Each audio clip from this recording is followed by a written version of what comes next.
불자 여러분 반갑습니다. 자, 오늘 천수경 강의 오늘 세 번째입니다. 지난 시간에 저희가 뭘 배웠나? 잠깐 한번 지난 시간에 배웠던 것을 한번 복습을 하고 그리고 오늘 세 번째 주제로 넘어가도록 하겠습니다. 지난 시간에 저희가 배운 것은 세 가지 진언입니다. 무슨 진언이냐 하면은 보례 진언, 정구업 진언, 그리고 오방내외 안위제신 진언입니다. 원래 천수경은 정구업 진언에서부터 시작합니다. 그런데 제가 보례 진언을 거기다가 넣은 것은 우리 스님들이 항상 사시맞이 할 때, 사시 기도할 때 목탁을 치면서 보례 진언 하기 때문에 보례 진언을 제가 말씀드려서 보례 진언이라고 하는 뜻이 뭔지 라고 하는 부분을 우리 같이 공부를 했습니다. 그래서 보례 진언을 공부하고 정구업 진언을 공부하고 세 번째 주제가 뭐냐 하면은 오방내외 안위제신 진언입니다. 오방이라고 하는 것은 동서남북과 중앙, 내외는 안과 박, 그리고 제신은 여러 신들을 안위, 편안하게 하는 신은 나무 사만다 못다나 가장 높으신 분들께 예배하오니 오 항상 신비하고 성스러운 밝음을 주십시오. 이런 내용입니다. 자, 그러면 여러 불자님들하고 저하고 한번 여기서 점검하고 넘어가야 될 부분이 있습니다. 뭐냐 하면 천수경 초입에 왜 화음성중이 등장하느냐 하는 문제입니다. 왜 화음성중이 천숭액 앞에 서두에 나타나는가? 이것은 화엄경을 공부하고 법화경을 공부하고 여러 경전을 공부하면 천수경도 마찬가지지만은 항상 화엄성중이 초입에 서두에 등장합니다. 항상 그래요. 그러면 화엄성중이 왜 화엄경이나 법화경이나 이런 경전의 첫 부분에 왜 등장하느냐? 이것은 부처님의 성스러운 경전을 보호하고 부처님을 외호한다 라고 하는 의미를 가지고 있습니다. 쉽게 말하면 여러 불자님들이 범어사나 통도사나 해인사 가면 일주문을 지나가지고 들어가면 천왕문, 사천왕문이 나옵니다. 천왕문이 왜 일주문 바로 뒤에 있느냐? 사찰 초입에 있느냐? 그 사찰을 보호하고 수호한다는 역할입니다. 아시겠지요?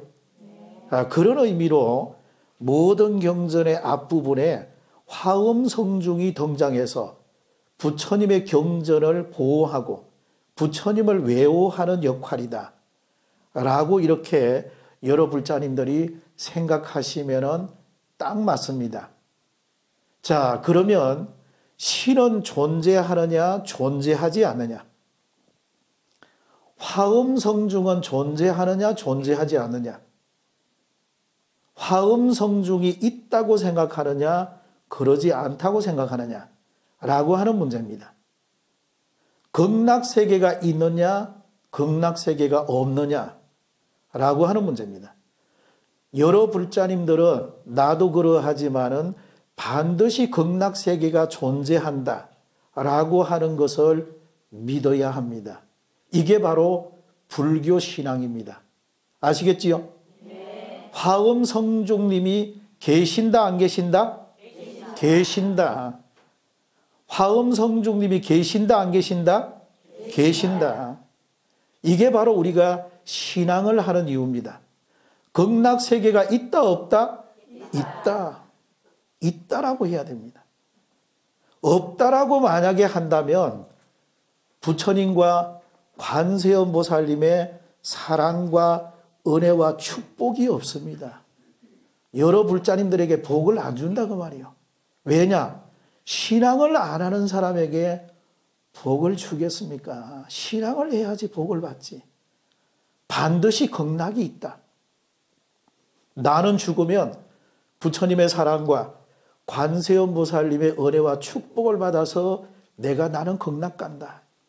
이렇게 불교 신앙을 하셔야 됩니다. 아시겠지요? 네. 극락 세계가 있다 없다? 있다. 화엄성중이 계신다 안 계신다? 계신다. 이걸 믿어야 됩니다. 자, 제가 읽으면 따라 읽어봅니다. 화엄성중 해감명 사주인사 일념지 애민중생 여적자 시고아금 공경래. 자, 저를 바라보겠습니다. 화엄성중님의 위대한 영감이요. 영감이라고 하는 건 지혜 그 자체를 말합니다. 이 세상을 헤아려 다 아시고 이 세상을 화엄성중은 통찰하신다 그 말입니다. 중생 사랑하기를 자식같이 하시니 그러므로 나는 치심으로 화엄성중님에게 예경 올립니다 라는 뜻입니다. 우리가 화엄성중님에게 예경하는 까닭이 여기에 있습니다.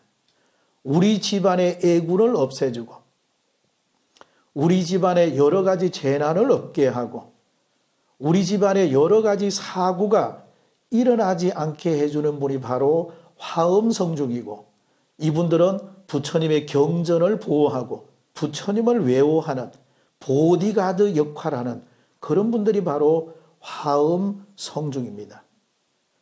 어떤 불자님이 절에 갔습니다. 사시마지를 잘 올렸습니다. 어쨌다고요? 잘 올렸다고. 자, 그랬는데 화엄성중님 전에 중단건공을 연부를 합니다. 중단건공. 태공을 해서 부처님 드시던 공양을 신중단으로 옮기는 것을 우리는 태공한다 이렇게 말합니다. 그래가지고 화엄경 약창계를 하고 반야심경을 스님과 함께 봉독하는데 이 불자가 생각하기를 오늘 절에 와서 부처님 전에 불전을 2,000원 냈는데 심장님에게도 불전을 한 2,000원 정도 내야 되겠다. 이렇게 생각을 했습니다. 근데 낼까 말까 하다가 안 내고 싶은 또 생각이 일어나는 거야. 아깝기도 하고 묘한 생각이 든 거야. 내야 되는데 분명히 집에서 출발할 때 오늘 내가 절에 가면 불전을 얼마 내야지 하고 왔는데 실제로는 그게 다 안 내지는 경우가 있습니다. 자, 그래서 법회를 마치고 공양실에 가서 공양을 했습니다. 맛있게 했습니다. 자, 이 불자가 집에 돌아가서 저녁에 잠을 잡니다. 잠을 자는데 꿈에 화엄성중님이 꿈에 떡 나타났습니다. 입을 벌려라 했습니다. 입을 벌렸습니다. 신장님이 입속에 손을 꽉 집어넣어가지고 낮에 먹었던 음식물을 확 끄집어내는 거예요. 얼마나 놀랬겠습니까? 얼마나 놀랬겠어요? 왜 끄집어내느냐? 음식값으로 불전 2,000원 안 냈다고 공양값 안 냈다고 신장님이 확 끄집어낸 거예요. 자, 이 이야기는 어떤 불자님이 실제로 겪은 이야기입니다. 화엄신장이 계신다 안 계신다? 계신다. 계신다. 그래서 여러 불자님들은 내가 지극한 마음으로 화엄신장님에게 예경하고 기도하고 발언하고 축원하고 하면 반드시 그 복은 여러 불자님들에게 돌아갑니다. 자, 저희들이 지난 시간에 옴이라고 하는 글자를 이렇게 지나갔는데 옴이라고 하는 것에 대해서 한 번 더 공부하도록 하겠습니다. 자, 따라 읽어봅니다. 옴, 옴. 자, 옴이라고 하는 이 글자는 인도 산스크리트가 이렇게 생겨진 글자가 바로 옴입니다. 옴. 자, 옴이라고 하는 글자가 이렇게 생겼습니다. 자, 이 글자는 아우훔, 이 세 가지가 합성어가 되어가지고 모여진 글자가 바로 옴이라고 하는 글자입니다. 영어로 따라 해봅니다. 훔. 네, 아우훔. 이 세 개의 글자가 모여서 옴이 되었습니다. 옴 하는 겁니다. 옴. 자, 인도 사람들은 오래전부터 이 옴이라고 하는 글자에 대해서 어떻게 정의를 내렸냐? 우주 최고의 음성이다 이렇게 말을 하고 신과 내가 합의를 한다. 그리고 염원의 소리고 이 소리는 기도의 소리다. 이렇게 인도 사람들은 정의를 했습니다. 우리 사람이 음성을 가지고 발성하는 것 중에 가장 부처님과 관세음보살에게 가깝게 다가가는 음이 바로 옴이라고 이렇게 생각을 했습니다. 그래서 옴 하는 겁니다. 해봅니다. 옴.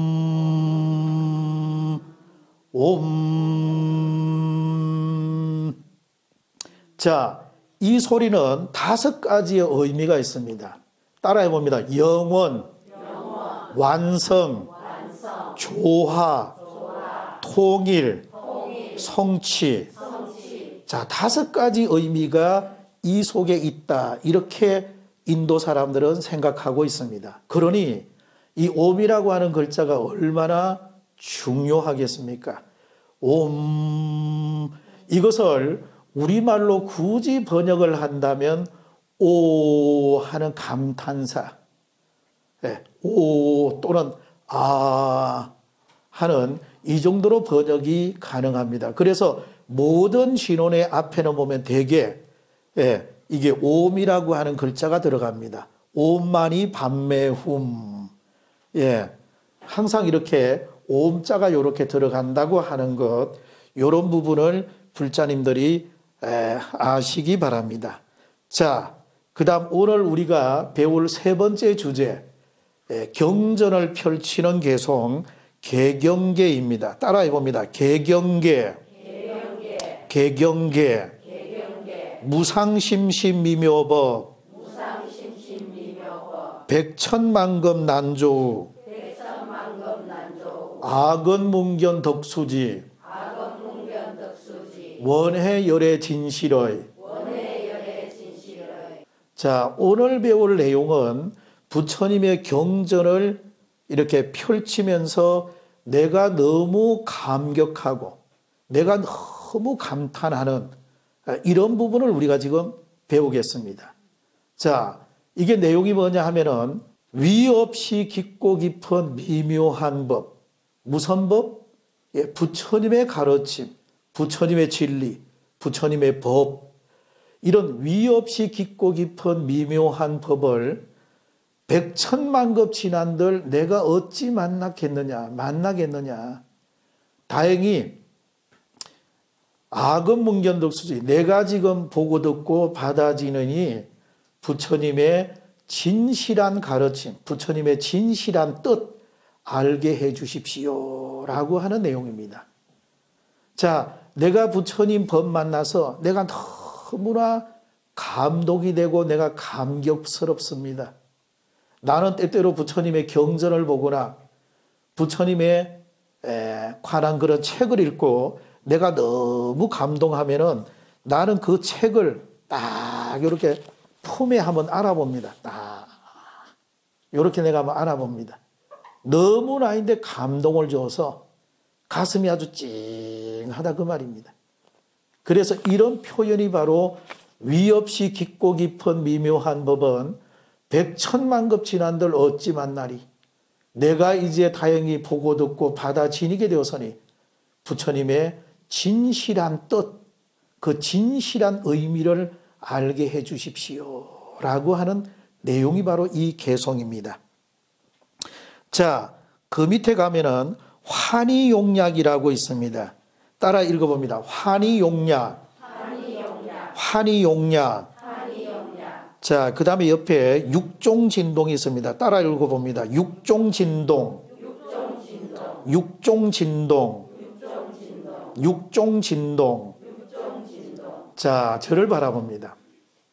서가모니 부처님께서 영축산에 계실 때 1200대중을 앉혀놓고 법화경을 강설하십니다.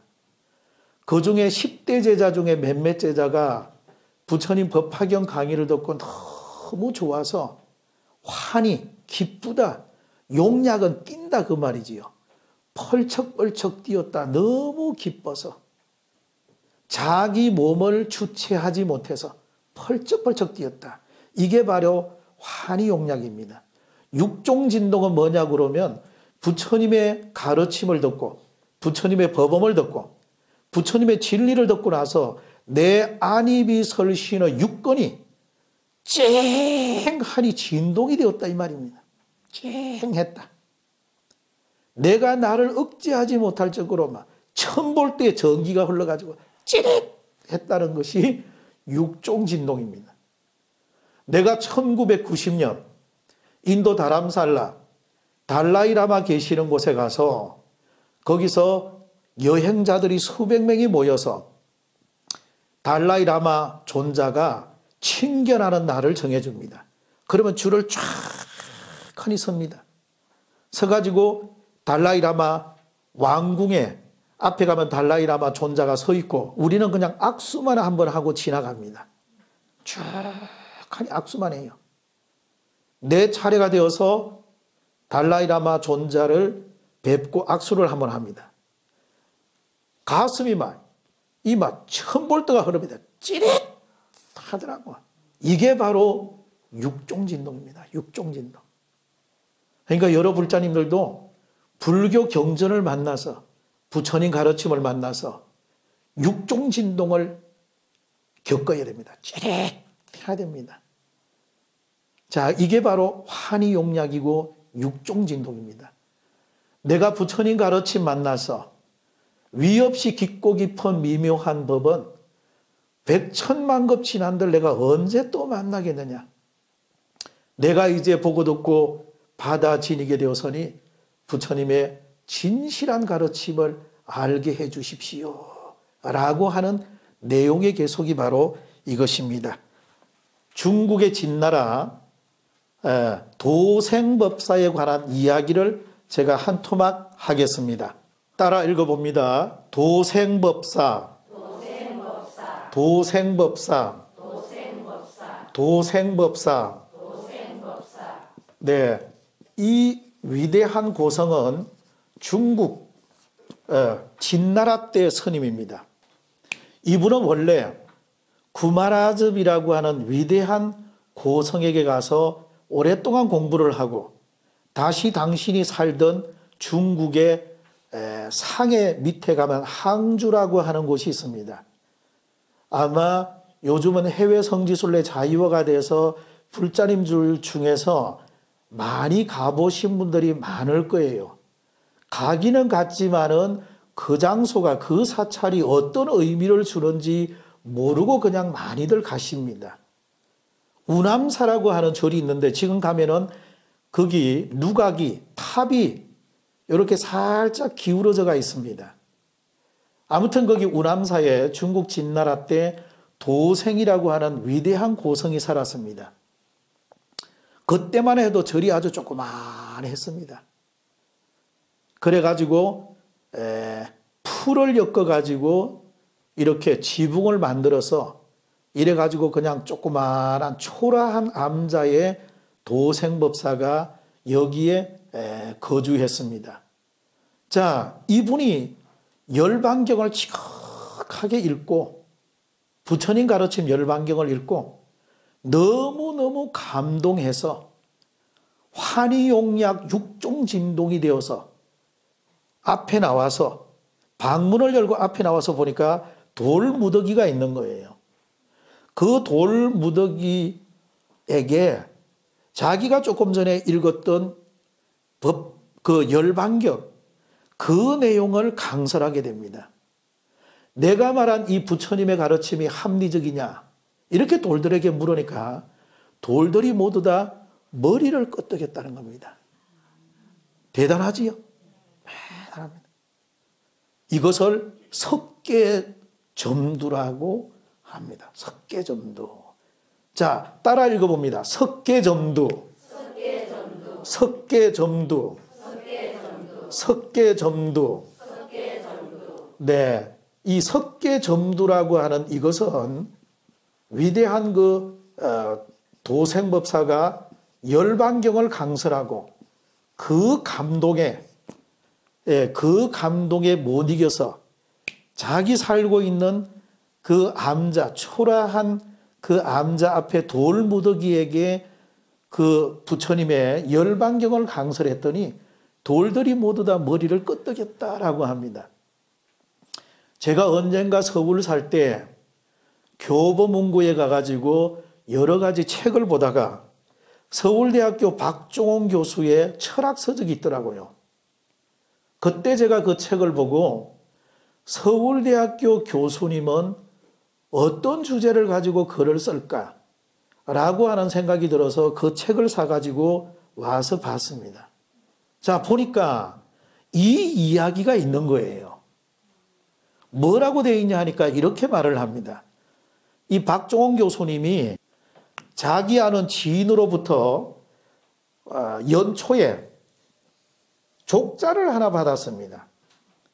족자를 하나 받았는데 여기 밑에 보니까 까맣게 요렇게 몇 개를 해놓고 요렇게 해놓고 옆에 요 밑에다가 석계점두라고 한문으로 써가지고 지인이 자기에게 선물로 보냈습니다. 자기가 서울대학교 철학과 교수지만은 아무리 봐도 이 내용을 알 수가 없어서 지인에게 전화를 해서 물었습니다. 이 내용이 뭐냐? 내가 모르겠다. 아무리 봐도. 이게 내용이 뭡니까? 이렇게 물으니 중국 진나라 때 도생법사가 너무너무 열반경을 읽고 감동해서 돌무더기에게 열반경을 강설했더니 돌들이 모두 다 머리를 끄덕였다라고 하는 내용이 담겨져 있는 족자를 제가 그려서 선생님께 드렸습니다. 이래하니 박종원 교수가 굉장히 그걸 보고 감동을 했다라고 적혀 있습니다. 우리가 불교가 위대한 것은 생물에게 우리가 설법하는 것도 있겠지만은 돌은 무생물입니다. 무생물에게 설교하고 설법을 하니 무생물이 모두 다 머리를 끄덕였다 하니 불교야말로 종교 가운데 최고의 종교다. 불교야말로 우리가 불교를 만나고 부처님 가르침을 만났다고 하는 데 대해서 우리는 큰 자부심을 가져야 됩니다. 우리는 이 위대한 가르침을 만났다는 데 대해서 우리는 큰 자부심을 가져야 됩니다.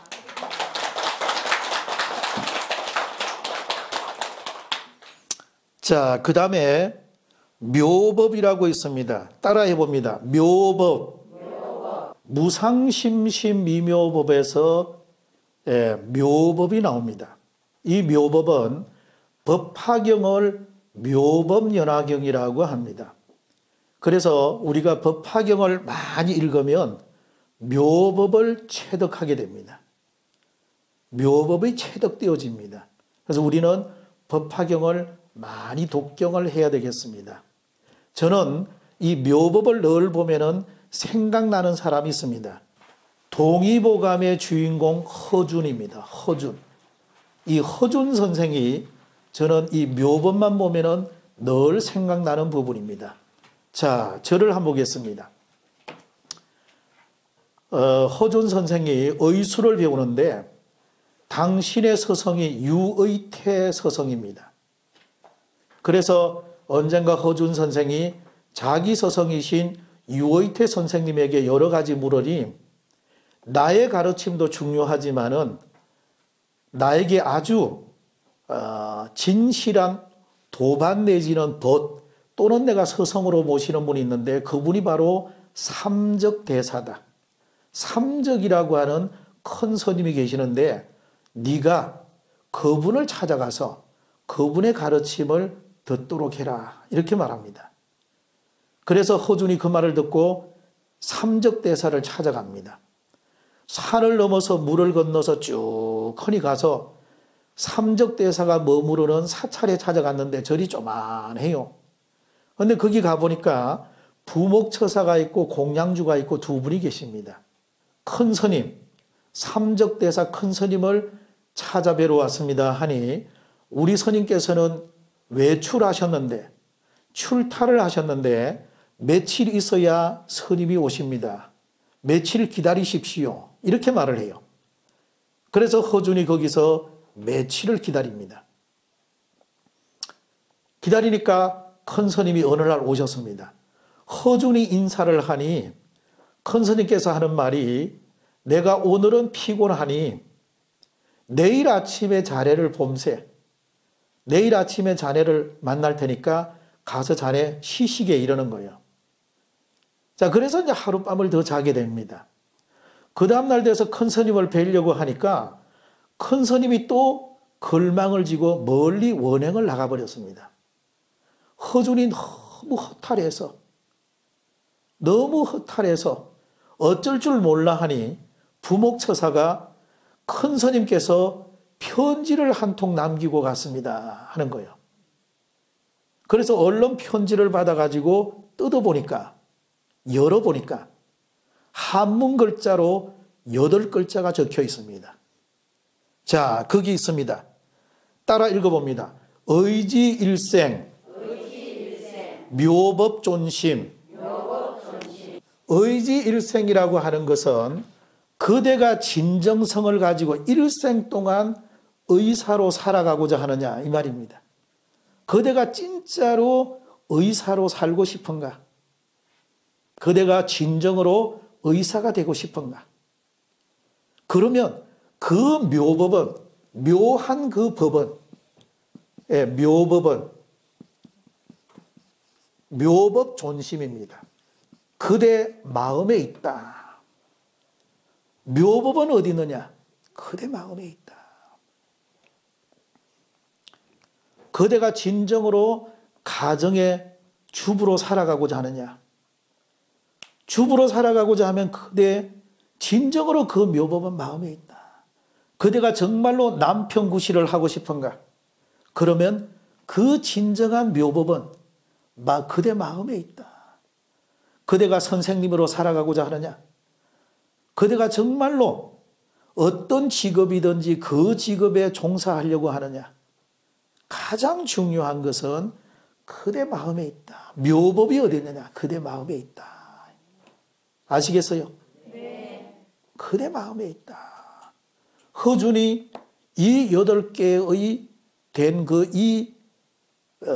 삼적대사가 남긴 이 글을 보고 아주 크게 감동을 받습니다. 감동을 받아서 내가 정말로 의사로 살고자 하면은 내가 정말로 내 마음으로 의사가 되어야 되겠다. 이런 마음을 가지고 허준이 돌아갑니다. 그래가지고 그분이 우리나라를 대표하는 위대한 서성이 됩니다. 그리고 동의보감이라고 하는 책을 저술하게 됩니다. 자, 묘법은 바로 어디 있느냐? 우리들 마음에 있는 것이다. 라고 이렇게 말을 하고 있습니다. 자, 백천만급 난조할 때 겁이 나옵니다. 따라 읽어봅니다. 겁. 네, 겁이라고 하는 것은 아주 긴 시간을 겁이라고 합니다. 헤아릴 수 없이 무한히 긴 시간을 겁이라고 합니다. 자, 불교에서는 이거 말고도 또 다르게 말을 합니다. 따라해 봅니다. 영겁, 항아사, 아성지, 나유타,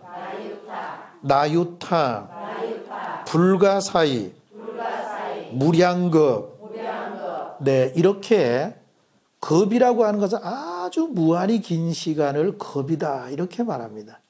반대로 찰나는 아주 짧은 시간을 찰나라고 합니다. 1초에 75 찰나가 있다 이래 말합니다.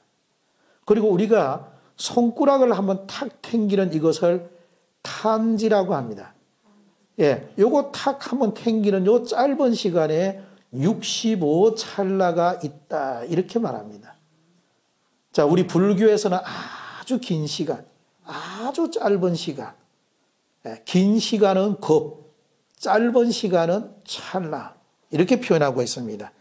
자, 여기에서 아주 유명한 이런 급에 대한 이야기가 나옵니다. 자, 따라 해봅니다. 겨자급, 겨자급, 반석급, 반석급. 자, 저를 보겠습니다. 겨자급이라고 하는 게 뭐냐면 겨자씨가 있는데 겨자씨가 얼마나 작냐 하면은 우리 왜 쌀 있잖아요. 쌀 크기에 아마 한 4분의 1 정도, 3분의 1이나 4분의 1 정도 되는 아주 조그마한 씨앗이 겨자입니다. 겨자씨.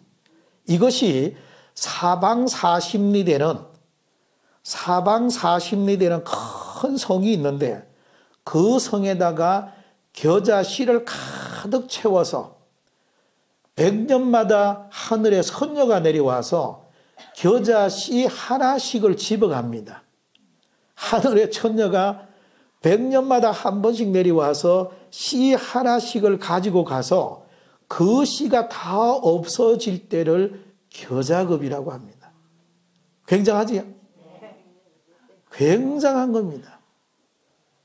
그러니까 이게 뭐냐면 항아사, 나유타, 아성지, 영급, 이 무량급을 가지고 이렇게 표현하고 있습니다. 아주 긴 시간입니다. 반석급이라고 하는 것도 마찬가지입니다. 사방 40리 되는 큰 돌이 있습니다. 아주 무한히 큰 돌이 바로 사방 40리 되는 큰 돌인데 하늘에 선녀가 내려와서 옥기설 이렇게 한번 싹 스친다고 합니다. 이래가지고 이 바위가 다 닳아 없어지는 것을 반석급이라고 합니다. 반석급. 무한히 긴 시간입니다. 굉장한 거죠. 무한히 긴 시간입니다. 자, 한 장을 넘겨서 따라 읽어봅니다. 정강급, 정강급, 정강급. 사람 수명이 10세부터 100년마다 한 살씩 늘어서 8만 4천 세에 이르고 다시 100년마다 한 살씩 줄여서 10세에 이르는 시간을 소급이라고 합니다. 자, 그래서 소급은 사방 40리, 중급은 사방 60리, 대급은 사방 80리. 자, 불교에서는 이렇게 무한히 긴 시간을 급이다 이렇게 지금 표현하고 있습니다.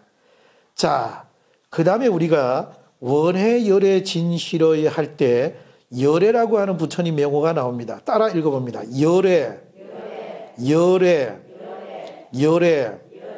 네, 열애라고 하는 것은 진리의 세계에서 오신 분, 진리의 세계에 도달하신 분, 이런 분을 열애라고 합니다. 열애를 보통 우리가 부처님을 열애라고 합니다. 부처님을 열애. 자, 인도라고 하는 나라는 과거부터 무수한 언어가 참 많았습니다. 서가모니 부처님께서는 대략 저희들이 부처님께서 사용하신 언어가 마가다어라고 이렇게 생각합니다. 마가다. 예, 부처님께서는 마가다어를 아마 사용하지 않았을까 이렇게 우리가 추측을 합니다. 그리고 후대에 발리어가 나오고 산스크리트어가 등장합니다. 그래서 남방불교는 대체적으로 발리어, 북방불교, 중국이나 우리나라나 일본이나 베트남, 대성불교권은 대체로 우리는 산스크리트어로 된 여러 가지 경전을 우리가 번역해서 보고 있습니다. 자, 그러다 보니까 지금 현재도 인도는 399개나 되는 많은 언어가 존재합니다. 399개. 언어가 이렇게 참 많아요. 그러다 보니까 부처님이라고 하는 명호도 여러 개가 있을 수밖에 없습니다. 자, 그렇죠. 원래 석가모니 부처님을 고따마시타르타 이렇게 부릅니다. 고따마시타르타. 자, 이렇게 부르는데 중국에 와가지고 이것을 박가범 이렇게 부릅니다. 박가범. 따라해 봅니다. 박가범. 박가범. 박가범. 서가모니. 서가모니. 서가모니. 자, 이런 것들이 여러 가지 부처님의 명칭, 명호가 있는데 중국의 현장법사가 인도에 가서 다녀와서 그때부터 쓰이게 된 바로 부처님 명칭이 바로 불타입니다. 불타. 따라 읽어봅니다. 불타. 불타. 불타. 현장법사가 인도 다녀와가지고 쓰게 된 부처님의 명호가 불타인데 영어로는 우리가 붓다라고 합니다. 붓다. 따라해 봅니다. 붓다. 붓다. 붓다. 네. 자, 이래가지고 여러 가지 그 부처님을 부르는 명칭이 여러 가지가 있다. 이렇게 불자님들을 보시면 되고, 자, 부처님을 부르는 10가지가 열애시포가 있습니다. 따라해 봅니다. 열애시포. 열애. 응공, 정변지, 명행조, 선서, 세간해, 무상사, 조장부, 천인사, 불세존. 네, 부처님은 열애라고 하는데 진리의 세계에서 오신 분, 진리의 세계에 도달하신 분 이런 뜻이고, 그 다음에 응공이라고 하는 것은 하늘과 사람에게 마땅히 공양을 받을 만한 분 이런 뜻입니다. 그리고 정변지라고 하는 것은 우주와 인생의 모든 원리를 요달하신 분 이런 뜻이고, 명행족이라고 하는 것은 숙명통, 천안통, 누진통 이 세 가지 삼명을 요달하신 분이 바로 명행족입니다. 명행족. 선서라고 하는 것은 여여하게 잘 가신 분 이런 뜻이고, 세간해라고 하는 것은 세상의 원리를 모두 다 통달하신 분 이런 뜻이고, 무상사라고 하는 것은 복덕과 지혜를 완전히 갖춘 위없는 서성님라는 뜻이고, 그 다음에 조장부는 사람을 조우하는 데 있어서 훌륭한 능력을 갖추신 분 이런 뜻이고, 천인사는 하늘과 사람의 위대한 서성이고, 불세조는 세상에서 가장 존귀한 분 부처님 이런 뜻이 바로 부처님을 부르는 10가지 이름 열애시포입니다. 자, 그 다음에 계법장지는 따라해 봅니다. 계법장지는 옴 아라남 아라다. 옴 아라남 아라다. 옴 아라남 아라다. 자, 내가 정말로 부처님의 위없는 진리를 만나서 나를 팔만대장경이 있는 합천의 인사 장경과 그 깊은 곳으로 나를 인도하게 해 주십시오 라고 하는 부분입니다. 법의 곳간을 활짝 연다. 이게 바로 계법장진언입니다. 법의 곳간을 활짝 열어서 그 깊고 깊은 진리의 세계로 저를 인도하소서, 저를 데리고 가소서. 그러니까 합천의 인사 팔만대장경이 있는 합천의 인사는 법당의 본존불이 청정법신 비로자나불입니다. 비로자나불의 그 법신 세계에 나를 이르게 해 주십시오. 나를 데리고 가게 해 주십시오. 그리고 부처님의 정법으로, 정법신앙으로 나를 인도해 주십시오 라고 하는 것이 옴 아라남 아라다, 옴 아라남 아라다, 옴 아라남 아라다입니다. 깊고 깊은 진리의 세계에 이르게 해 주십시오 라고 하는 뜻입니다. 자, 그래서 우리는 부처님 법을 만나서 그리고 부처님 법을 만났더라도 우리는 정법을 신앙해야 됩니다. 정법을 의지해야 됩니다. 그래서 지금 이 대목은, 이 내용은 내가 부처님 법을 만나서 환히 용량하고 육근이 진동하고 진한 감동을 받지만은 부처님 가르침이라도 우리는 정법을 만나야 되고 정법을 신앙해야 되기 때문에 옴 아라람 아라다 진리의 세계로 나를 이르게 해 주십시오 라고 이렇게 지금 말을 하고 있는 겁니다. 아시겠지요? 네. 자, 이런 부분이다 라고 보시면 되겠습니다. 자, 불교라고 하는 종교는 지혜를 가르칩니다. 지혜. 불교는 지식을 가르치는 것이 아니라 지식을 배워서 지식을 넘어서 지혜를 체득하라고 가르치는 종교입니다. 지식할 때 그 지자와 지혜라고 할 때 그 지자는 글자가 조금 다릅니다. 지식이라고 하는 한문 글자는 이렇게 씁니다. 화살시변에 플러스 알지자입니다. 이것이 바로 지식할 때 지자입니다. 그래서 이것을 풀이하면 이렇습니다. 화살처럼 지식이라고 하는 것은 화살처럼 내가 가지고 있는 안이비설신의 육根을 통해 가지고 나인데 들어오지만은 오래 머물지 못하고 나가버리는 것이 바로 지식입니다. 지혜라고 하는 글자는 마찬가지로 화살시 플러스 입구 플러스 그리고 밑에 날일자가 들어갑니다. 날일자 플러스 밑에 보면 날일자입니다. 화살처럼 내 안이비설신의 육근으로 들어오지만은 날이면 날마다 명상을 하고 수행을 해서 내 것으로 걸러내는 것, 내 것으로 만들어내는 이런 과정을 가져야지만이 지혜다 이렇게 말을 하고 있습니다. 그래서 이 글자는 바로 이렇게 쓰고 있습니다. 그래서 우리가 불교에서는 지식을 배제하고 지혜를 체득해야 된다라고 이렇게 우리 불교가 강하게 주장하고 있는 이유가 여기에 있습니다. 자, 오늘 강의 여기서 마치도록 하겠습니다. 감사합니다.